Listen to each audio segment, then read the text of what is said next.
중세 봉건 왕국 프랑스 이야기.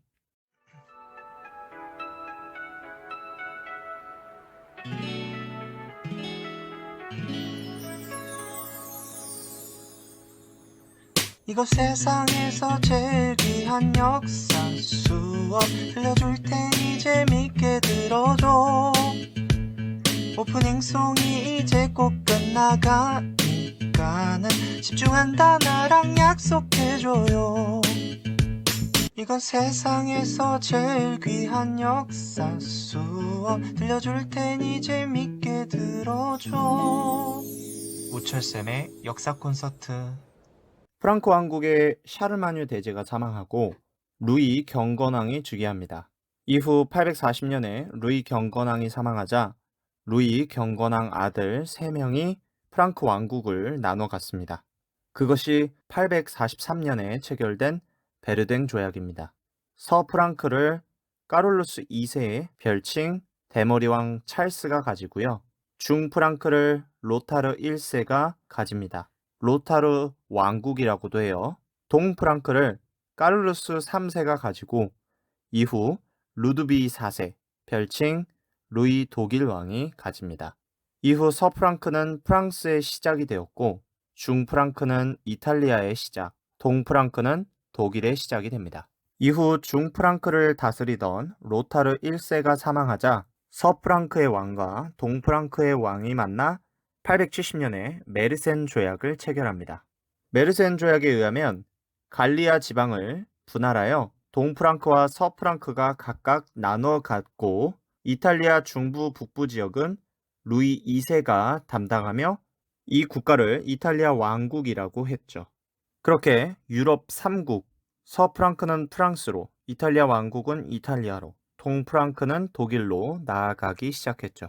서프랑크, 프랑스를 처음 담당했던 까룰루스 2세, 찰스 대머리 왕 이후에 시간이 흘러 루이 5세가 즉위하지만 후계자 없이 사망하면서 피핀 왕부터 시작했던 까롤링거 왕조가 끝이 납니다.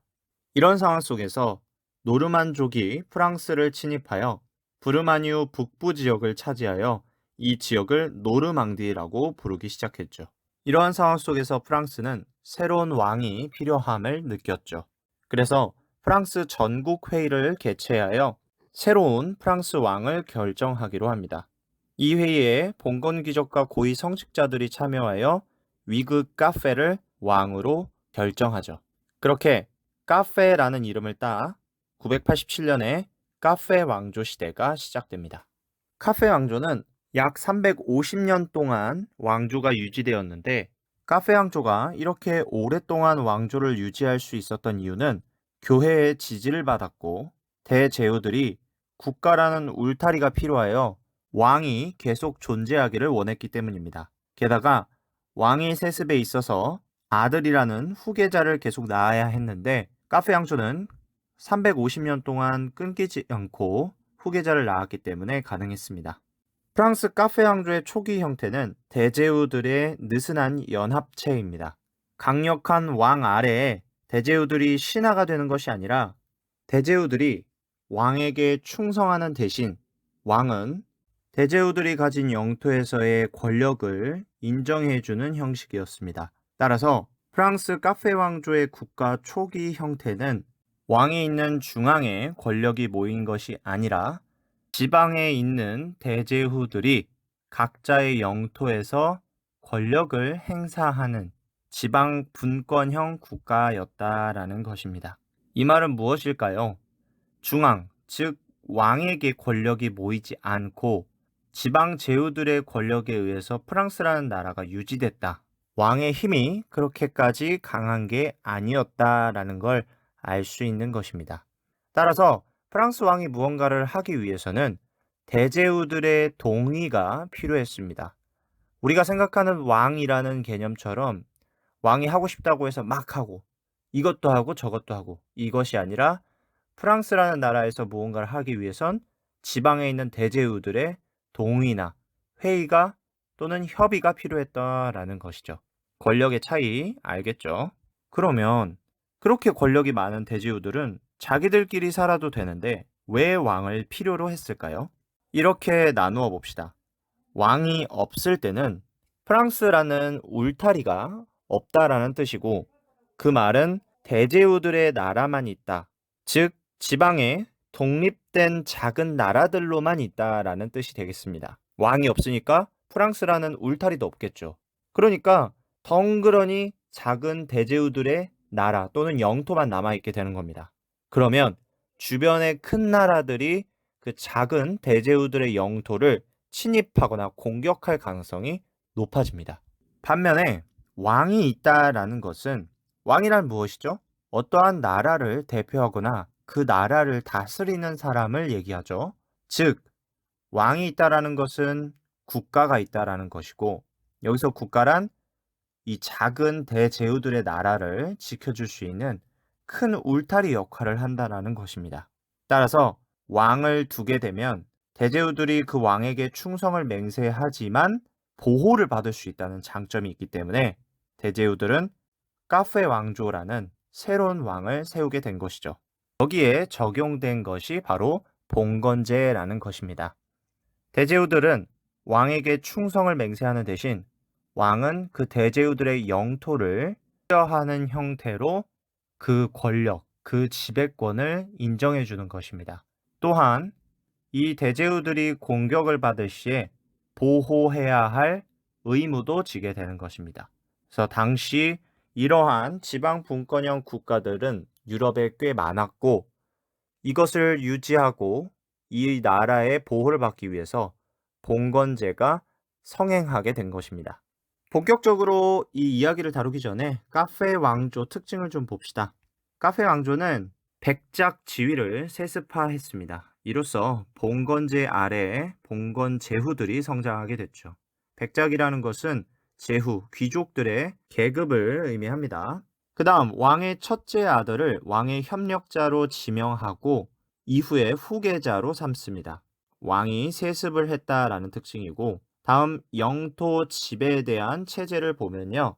왕은 파리 중심의 직할령을 지배합니다. 왕령이라고도 해요. 이것을 일드 프랑스라고도 합니다. 쉽게 표현하면 왕이 파리 중심의 중앙 지역을 담당했다라고 보면 되겠습니다. 그럼 지방은 어떻게 되냐? 공작, 백작에게 수여를 한다. 이거는 우리 앞에서 대제후라고 배웠는데, 그 대제후는 포괄적 큰 의미고 그 안에 공작, 백작 등과 같은 귀족, 제후들이 있습니다. 어쨌든 왕이 수여하는 형태로 그 지역, 그 영토를 대제후, 귀족, 공작, 백작 이 사람들이 지배하고 담당하고 통치할 수 있도록 인정했다라는 겁니다. 대신 이 사람들은 왕에게 충성을 해야 하는 것이고요. 이렇게 수여를 받은 제후들은 프랑스라는 큰 울타리 안에서 작은 독립국가 형태로 계속 진행이 됩니다. 이러한 상황을 정리해서 얘기하면 중세 봉건 왕정 국가인 프랑스는 울타리 기능만 했고, 그 안에 작은 제후 국가들, 독립 국가들이 무수히 많이 연합한 상태였습니다. 알겠죠? 자, 여기까지 특징이었고요. 이제 카페 왕조의 이야기를 쭉 들려드릴게요. 위그 카페가 왕으로 즉위한 이후 시간이 흘러 필립 1세가 즉위를 합니다. 필립 1세 당시 프랑스 내의 영토 상황은 대제후, 소제후들의 권력이 강력해져서 왕권이 약했던 시기였죠. 이러한 상황 속에서 다음 왕인 루이 6세가 왕권을 강화하기 시작합니다. 대제후들을 신종, 신하라고 여러분들은 이해하시면 되겠습니다. 신하로 받아들이면서 점점 왕권은 강해져 갑니다. 이때 왕에게 충성을 맹세한 귀족이, 대제후들이 아키텐 공작과 플랑드르 백작입니다. 아키텐은 지금 프랑스의 남서부 쪽에 있고, 이 피레네 산맥의 바로 윗부분에 있습니다. 지금으로 치면 보르도라는 도시 중심으로 펼쳐진 지역입니다. 플랑드르 백작은요, 이 지역은 위쪽에 보시면 벨기에 북부 지역 있죠. 그 지역입니다. 지금은 벨기에라는 나라가 있는데 당시에는 프랑스의 울타리 내에 들어갔었네요. 프랑드르는요, 다른 말로 표현하면 플랜더스입니다. 여러분들 들어봤는지 모르겠지만 플란데스의 개의 배경이 바로 이 플랑드르 지역입니다. 다음으로 루이 7세입니다. 루이 7세는 결혼 관련된 이야기로 시작을 할게요. 루이 7세에게는 첫 번째 아내가 있었습니다. 아키텐 공작의 엘레노아랑 결혼을 했었는데요. 이 결혼을 통해서 아키텐 지역을 획득하게 됩니다. 그러나 엘레노아와 사이에 아들을 낳지 못하고 딸만 2명을 출산하게 됩니다. 앞서서 카페 왕조가 유지될 수 있었던 이유가 바로 아들을 끊임없이 낳았기 때문이라고 했죠. 근데 당시에 아들을 낳지 못하게 되니까 이제 루이 7세는 불안하게 됩니다. 따라서 엘레노아와 이혼을 하죠.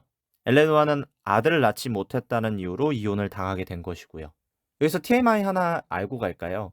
여러분들 과학 시간에 배웠을지 모르겠지만 남자와 여자는 염색체가 XY와 XX로 되어 있습니다. 여성은 X 염색체와 X 염색체가 만나서 여성이라는 성을 띠게 되는 거고, 남성은 X 염색체와 Y 염색체를 가지고 있어서 남성이 되는 겁니다. 그럼 여러분들 YX는 어디서부터 올까요? 바로 부모님에게서 옵니다. 그 말은 뭘까요? X 염색체는 남자, 여자 둘 다에게서 받을 수 있다. 즉 아버지가 X 염색체를, 어머니가 X 염색체를 주면 그 자식은 여성이 된다. 그러면 아들이 태어나려면 어떻게 해야 되나요? Y 염색체는 남자만 가지고 있다고 했죠? 바로 아버지가 Y 염색체를 주고 어머니가 X 염색체를 줘야 아들이 태어나는 겁니다. 그 말은 무엇일까요? 왜 선생님이 이런 말을 했을까요? 바로 이 루이 7세가 엘레노아 사이에서 아들을 낳지 못한 건 루이 7세에게서 엘레노아가 아이를 가질 때 Y 염색체가 나오지 않았기 때문입니다. 즉 엘레노아 탓이 아니라 루이 7세 탓이라고 보시면 되겠죠. 그러나 당시에는 이거를 구분할 수 있는 과학 기술이 발전한 게 아니기 때문에 이때 당시에는 아이를 낳는 것은 여성이기 때문에 아들을 낳고 못 낳고를 여성의 능력으로 생각을 했습니다. 이 때문에 엘레노아도 이혼을 당한 것이죠. 이후 엘레노아는 영국 헨리 2세와 재혼을 합니다. 그러면서 자연스럽게 아키텐 지역이 프랑스에서 영국 지배로 넘어가게 되는 겁니다. 이 아키텐 지역은 이후에 이렇게도 불려요. 가스코뉴 지방으로도 불립니다. 여기서 중요한 것은 결혼으로 인해서 국가의 영토가 바뀐다는 것입니다. 어쨌든 루이 7세는요. 아들을 얻기 위해서 또 다른 결혼을 하지만 두 번째 아내도 아들을 낳지 못하자 다시 세 번째 아내를 받아들여 아들을 얻고자 합니다.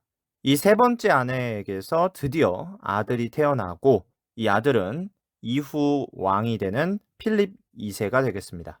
이때 세 번째로 결혼한 이 아내로부터 샹파뉴 지역과 볼로아 지역과 연관성을 얻게 되고 이로 인해 프랑스 세력은 점점 커져갑니다. 이러한 상황 속에서 로마 교황으로부터 요청이 하나 옵니다. 당시 교황은 에우제니오 3세였는데요. 2차 십자군을 결성하여 출격할 것을 요청해 왔죠. 이 요청을 받아들여 프랑스 루이 7세, 독일 콜라드 3세와 함께 2차 십자군을 결성합니다. 하지만 각각의 세력이 통합되지 않아서 군사력의 분열이 발생하죠. 군사력이 분열하면 이슬람 세력과 전투하기가 쉽지 않았겠죠. 소아시아에서의 전투 패배, 팔레스타인 전투에서 패배, 다마스커스 전투에서 패배, 연달아 패배한 2차 십자군은 1148년에 철수하게 됩니다. 시간이 흘러 아들인 필립 2세가 즉위합니다. 필립 2세는 지방행정관을 창설합니다. 바이이 세네샬이라는 직책인데요. 이것을 창설한 목적은 왕의 관료조직 체제를 형성하여서 왕권을 강화하고자 했죠. 바이이는 시민 출신을 임명하였고 사법, 왕의 수입을 관리했습니다. 이 바이이와 세네샬에게는 봉급, 월급이라는 것을 부여했습니다. 세네샬은 성주, 기사 출신으로 임명하였고 그 역할은 위에 있는 바이이와 같습니다. 한 가지 더 특징이 있다면 과 가까이 있는 지역을 담당했다. 정리하면 바이이는 시민 출신, 세네샬은 성주 기사 출신, 바이나 세네샬 둘 다 사법을 담당했고 재판이요. 왕의 수입 관리를 담당했고 봉급을 받았고 차이점이 있다면 세네샬은 적 근처 지역을 담당했다라는 거. 필립 2세는 아버지와 같이 십자군을 결성하게 됩니다. 아버지 루이 7세는 2차 십자군을 결성한 반면 필립 2세는 3차 십자군을 결성합니다. 이때도 영국과 독일과 같이 결성했는데요. 여기서 문제는 영국과 프랑스가 영토 문제로 십자군을 결성하기로 해놓고 자꾸 지지부진하게 됩니다. 그러자 독일이 먼저 출발을 하게 되었고 독일 왕이 군대를 이끌고 예루살렘 지역으로 넘어가던 도중에 물에 빠져 사망을 해버리죠. 상황이 이렇게 되자 프랑스, 영국이 뒤늦게 출발을 했지만 계속 대립 관계를 유지했고 결국 이 두 세력은 이 두 국가의 군대는 서로 다른 지역에 상륙하기로 결정합니다. 이때 프랑스는 티레 지역, 영국은 키프로스로 넘어가죠. 하지만 그럼에도 아크레 지역에서 만나 이슬람 세력과 전투를 벌입니다. 이것을 아크레 전투라고 하는데 이 전투에서 프랑스, 영국 연합군이 승리하면서 3차 십자군은 성공으로 끝납니다. 프랑스는 이후 귀국을 하였고 영국은 계속 남아 예루살렘으로 이동하여 이슬람 세력과 협상을 벌이죠. 프랑스 필립 2세는 왜 먼저 귀국을 했을까요? 당시에 프랑스와 영국이 영토 대립을 하고 있었다라고 했죠. 바로 이것을 해결하고자 영국이 예루살렘으로 진격한 틈을 타 공격을 하려고 했던 것입니다. 영국 본토와 프랑스 내에 있던 영국 영토를 되찾으려고 했던 것이죠. 하지만 이 계획을 제후들이 반대했습니다. 제후들이 왜 반대했냐면요. 십자군 전쟁에 참가한 나라는 교황의 보호를 받기 때문에 지금 십자군 전쟁으로 예루살렘에 가 있는 영국을 공격을 한다면 교회로부터 신뢰를 잃게 될 것이라면서 반대했죠. 제후들의 반대를 이겨낼 수 없기 때문에 당시 우리 지방 분권적 형태를 띠고 있었다라고 했죠. 필립 2세는 결국 이 계획을 취소합니다. 그 외에도 일이 있었는데요. 필립 2세의 왕비의 상속권이 발동하면서 아르투아 백장령을 획득하게 됩니다. 영토가 또 확장이 되었네요. 필립 2세의 이야기는 끝이 아닙니다. 이후에 영국 존 1세와 대립관계를 형성하죠. 그 이야기를 들려드릴게요. 당시 프랑스와 영국은 봉건 계급 차이가 있었습니다. 무슨 말이냐면요. 왕끼리도 계급 차이가 있다라는 겁니다. 프랑스 왕이 영국 왕보다 계급이 더 높았습니다. 이런 상황 속에서 영국의 존 1세가 프랑스 신하인 루신왕의 약혼녀를 빼앗는 사건이 발생합니다. 프랑스 신하였던 루신왕은 도와달라고 할 곳은 프랑스 왕밖에 없었죠. 필립 2세에게 도움을 요청하자 필립 2세는 이를 받아들여 영국의 존 1세를 호출하죠. 계급 차이가 나기 때문에 계급이 낮은 존 1세가 필립 2세에게 가는 건 맞지만 이대로 존 1세가 그것도 영국의 왕인 존 1세가 순순히 프랑스로 넘어가는 것은 자존심이 허락되지 않는 일이었죠. 그래서 존 1세는 이 일을 거부합니다. 그러자 필립 2세는 프랑스 내에 있는 영국령을 몰수하겠다라고 선언을 하고 군대를 이끌고 공격을 합니다. 이때 프랑스가 회복한 지역이 노르망디, 메인, 앙주, 투레인 등의 지역이었죠. 이렇게 되자 영국 존 1세는 프랑스와 싸우기 위해 독일의 오토 4세와 동맹을 맺고 1214년 부비느 전투를 펼칩니다. 부비느에서 프랑스 군과 영국 독일 연합군이 싸우지만 프랑스 군, 필립 2세의 군대가 크게 승리하여서 프랑스 내부의 영국령은 아키텐 지역, 기엔느 지역, 가스코뉴 지역만 남고 나머지는 다 프랑스에게 빼앗기게 됩니다. 이 결과로 필립 2세는 프랑스에서 굉장히 칭송받는 왕이 되었고요. 반면에 존 1세는 프랑스에 있는 영국 영토들을 잃었다라고 해서 실지왕, 땅을 잃어버릴 실자, 잃어버린 왕이다라는 별칭을 받게 됩니다. 다음으로 성왕 루이 9세입니다. 루이 9세는 필립 2세 다음으로 왕이 되었는데요. 특징을 보자면 알비 십자군을 결성했습니다. 알비 십자군이란 교황이 알비파라는 새로운 기독교 종파를 이단으로 규정합니다. 그러자 루이 9세가 이 이단으로 규정당한 알비파를 처단하겠다라면서 군대를 일으키죠. 알비파는 당시 프랑스 남부에 거점을 두고 활동하고 있었는데요.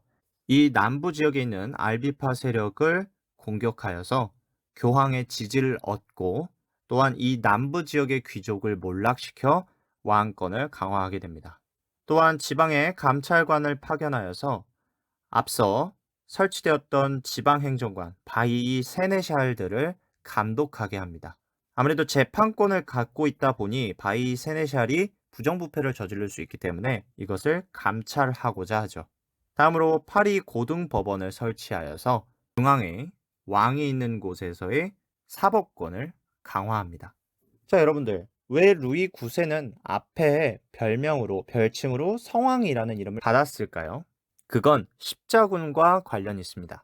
루이 9세는요, 7차, 8차, 총 2번의 십자군을 결성합니다. 이에 따라서 성스럽다, 왕이다, 성스러운 왕이다라는 별칭을 얻게 되는 겁니다. 봅시다. 7차 십자군을 결성하는데요. 보편, 리옹 공의회가 개최가 됩니다.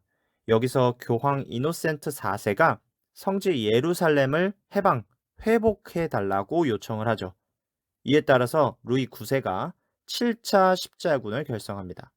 이번 목적지는 이집트였고 군대를 이끌고 이집트 요새인 다미에타를 먼저 점령하죠. 다미에타를 점령한 루이 9세는요. 군대를 이끌고 이슬람 세력과 전투를 벌이는데 여기에서 크게 패배하면서 루이 9세 자신은 포로로 붙잡히기까지 합니다. 이후 루이 9세는 탈출하여 팔레스타인 지역에서 4년을 머물다가 다시 프랑스로 돌아오죠. 돌아온 루이 9세는 이슬람 이집트 술탄인 바이바르스가 서아시아에 있는 크리스트교 국가를 점령했다는 소식을 듣게 됩니다. 그에 따라 1268년에 8차 십자군을 결성하여 티니스 지역으로 상륙해 나가죠. 이 지역을 거점으로 다시 한번 이슬람 세력을 공격하려고 했으나 이 티니스 지역에 전염병이 돌면서 그 병에 왕이 걸리게 됩니다. 루이 9세는 그 병에 걸려 결국 사망을 하게 되죠. 루이 9세에 이어 필립 3세가 즉위를 합니다. 필립 3세는 이베리아 반도에 있는 아라곤 왕국을 공격해 점령하고자 하지만 공격 도중 병에 걸려 사망하게 됩니다. 다음으로 필립 4세입니다. 왕권을 강화한 왕이 되겠습니다. 고등법원을 강화하고 중앙행정기구를 변화시킵니다. 회계원이라는 기구를 재정 업무, 왕실 재정을 담당하게 했고 왕실 평의회를 만들어서 왕을 돕는 그런 기관으로 사용합니다. 왕권 의조 관료제를 강화했다. 즉 왕권을 상징하는 바이와 세네샬의 권한을 강화했습니다. 사법권을 가진 지방관리라고 했죠. 또한 영토 확장 활동을 합니다. 혼인 정책을 통해서 부르군두 지역인 프랑슈 지역, 콩테 지역을 획득하죠. 프랑스 동부 지역입니다. 이러한 상황 속에서 필립 4세는 교황권, 교회권에도 그 권력을 미치고자 합니다. 그러다 보니 교황과 대립관계를 형성하게 되죠. 필립 4세가 가스코뉴 지방을 얻기 위해서 전쟁을 준비하는데 이때 프랑스 영토 내에 있던 성직자들에게 세금을 징수하고자 하죠. 성직자들은 한 나라의 영토에 있다라고 해도 왕의 영향을 받지 않고 로마 교황의 영향을 받거나 대주교, 큰 교회의 영향을 받습니다. 따라서 이 성직자에게 세금을 걷는 것도 왕이 마음대로 하는 게 아니라 교회 또는 교황의 허락을 받아야 하죠. 하지만 필립 4세는 그것을 무시하고 성직자에게 세금을 거두려고 했던 겁니다. 그러니 교황 보니키파우스 8세가 교회의 동의 없이 세금을 징수하지 말라면서 필립 4세의 행동을 비판하죠. 그러자 필립 4세는 분노하였고 교황청으로 보내는 돈을 차단하고 왕에게 적대하는 성직자를 제거하는 등의 교회 비판적인, 교회 반대적인 활동을 합니다. 그러자 교황 보니키파우스 8세가 유일한 권위를 1302년에 발표를 합니다. 유일한 권위에 의하면 왕권보다 교황권이 더 크다. 만일 세속의 권력에, 왕의 권력에 오류가 있다면 영적 권력이, 교황의 권력이 그 왕의 권력을 심판할 수 있다. 라고 이야기한 것이죠. 교황권이 높으니 필립 4세는 까불지 마라. 이런 뜻이 되겠습니다. 그러자 필립 4세는 프랑스를 구성하는 세 개의 신분이 다 모이는 회의, 3신분회, 줄여서 3부회라고도 합니다. 그것을 소집합니다. 필립 4세가 3신분회를 소집하려고 했던 목적은요. 교황과의 대립 과정에서 백성들의 지지가 없으면 이 싸움을 이길 수 없기 때문에 백성에게 지지도를 얻기 위해서 이 3신분회를 소집한 겁니다. 이 신분회에 참여한 그 구성을 보면 1신분 성직자, 2신분 귀족, 3신분 평민이죠.